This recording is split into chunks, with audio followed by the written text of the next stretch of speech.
হরে কৃষ্ণ ভক্তের সাথে শুভ সকাল। আমার ব্লগটা আমি এখন সকাল সকাল শুরু করলাম। তো চলুন আমার ব্লগটা আজকে এখান থেকে শুরু করা যাক। তো আজকে সকাল সকাল সকাল ইচ্ছে হয়েছে একটু শাড়ি পরার, আর যাতে আছে শ্রাবণ মাসের দ্বিতীয় দিন, তাই একটু মহাদেবকে স্নান করো, তাই তাড়াতাড়ি সবুজ শাড়ি পরে রেডি হয়ে গেছে। এখন মহাদেবকে যেন একটা মালা গেঁথে গেছে। তো সব কিছু রেডি করে এখন রেডি হয়ে চলুন এবার গাড়ি করে যাওয়া যাক। তো গাড়ি করে এখন গাড়িতে চলেছি মহাদেবের স্নান করার জন্য, মন্দিরে যাওয়ার জন্য। তো এখন আমরা মন্দিরে চলে আসছি। তো মন্দিরে এসে তো সব কিছু জিনিসপত্র মানে স্নান করার জিনিসপত্র সবগুলো গুছিয়ে নিয়েছি।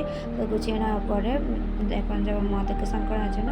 তো হর হর মহাদেব। তো মহাদেবকে আজকে কারা কারা স্নান করেছেন অবশ্যই কমেন্টে বলবেন। আর শ্রাবণ মাসে সবুজ চুড়ি কে কে পরেছেন, আমিও পরেছি। তো হর হর মহাদেব। তো আমি প্রথমে বেলপাতা দিয়ে তো দুধ দিয়ে স্নান করিয়েছে। এরপরে মালাটা মহাদেবকে দিয়েছে।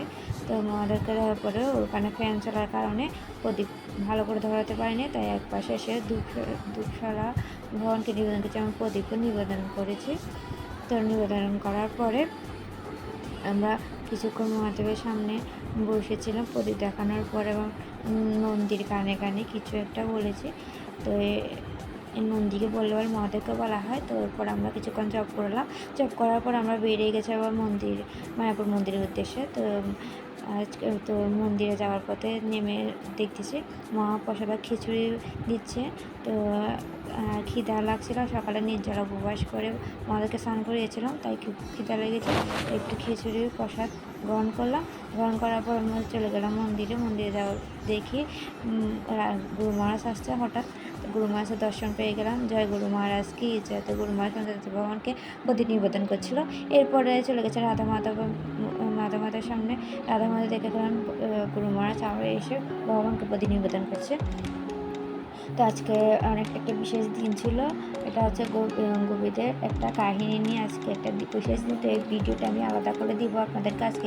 কী একটা বিশেষ দিন ওটা আজকে ভগবান কত সুন্দর করে সাজিয়েছে, কত সুন্দর না লাগছে ভগবানকে। রাধা মাধবকে জয়, রাধা মাধব কি জয়, জয় অষ্টমী কি জয়। তো সবাই খুব দারুণ লাগছে, খুব অপরূপ দর্শন। তো এরপরে আমরা নিঃসন্দেহ প্রণাম করতে গেছি। তারা নিষেধাজ্ঞা পেয়েছে। ভগবানকে দর্শন করার পর আমাদের আবার খিদে লেগেছে, তাই আমরা গিয়েছিলাম আবার গদাভবনে। তো গদাভবনে খাবার সময় না থাকার কারণে খাবার প্যাকিং করে নিয়েছিলাম পকেট বার্গার। তো আর ভিডিও আজকে এই পর্যন্ত। হরে কৃষ্ণ।